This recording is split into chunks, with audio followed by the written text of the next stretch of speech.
Okay, so I have a contract in front of me, and I thought that maybe it would be good to go over some of the terminology on there. I know some are pretty standard, so if we're looking at a deposit though, typically with a regular transaction and we have realtors involved, that's normally handled with them, but if we don't have any realtors, how would that work in terms of paying a deposit for purchasing or selling a place? So that usually goes into, if you've hired a lawyer, it would go into a lawyer's trust account. Mm-hmm. And so usually upon either acceptance of the contract or after subjects get removed, the deposit will be paid into a trust account. And so it's held in trust. So the buyer is at least somewhat comforted to know that it's being held by a third party in trust, which means that in the event that something should happen, say the deal doesn't go through, there's still somebody that has to hold on to it up until either there's an agreement between the parties or there's a court order.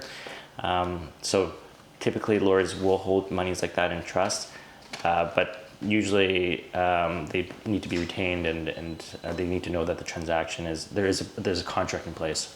Okay. And further to that, I know that you were talking about subjects before, and Right. one of the things that I see listed on here is a title search. So I'm not really sure if you guys could explain what a title search is. Yeah, so typically a title search is performed as part of the due diligence process of real estate conveyancing transaction or real estate transfer of title transaction.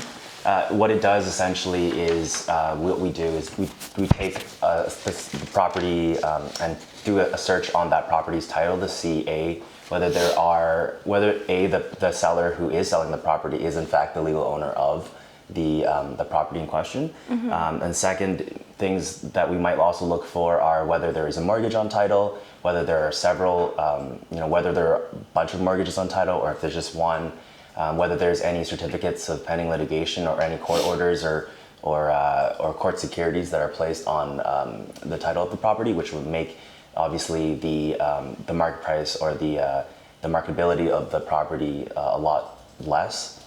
And then maybe stuff like covenants or restrictions that prevent certain things from being done to the property. So for example, there may be a covenant on the property or the title of the property that prevents it from certain types of building to be certain structures to be erected on that property, or there may be covenants that prevent digging or excavation of that land that the property is on. So it's typically some of the things that might appear on the title search. Yeah, I think to Rob's point, I think a title search is probably like basic due diligence that any transaction requires, because it's for the entire world to see what is registered to the land title office. These are charges that run with the land, so you can't just get rid of them that easily. You would want to know what's running with the land, whether it's, as Rob says, like whether it's a mortgage, whether it's a covenant that restricts you from doing something, whether it's a certificate pending litigation, stuff like that is very integral to what you're supposed to be getting, right? Because as a buyer, you're supposed to be getting clear title. And so if there's existing encumbrances, which are charges against the land, whether financial, whether they're liens, you're not going to get clear title. And so it's up to whoever you hire to actually help you with that, to see what is on title and for you to make an informed decision whether you want to remove subjects or not.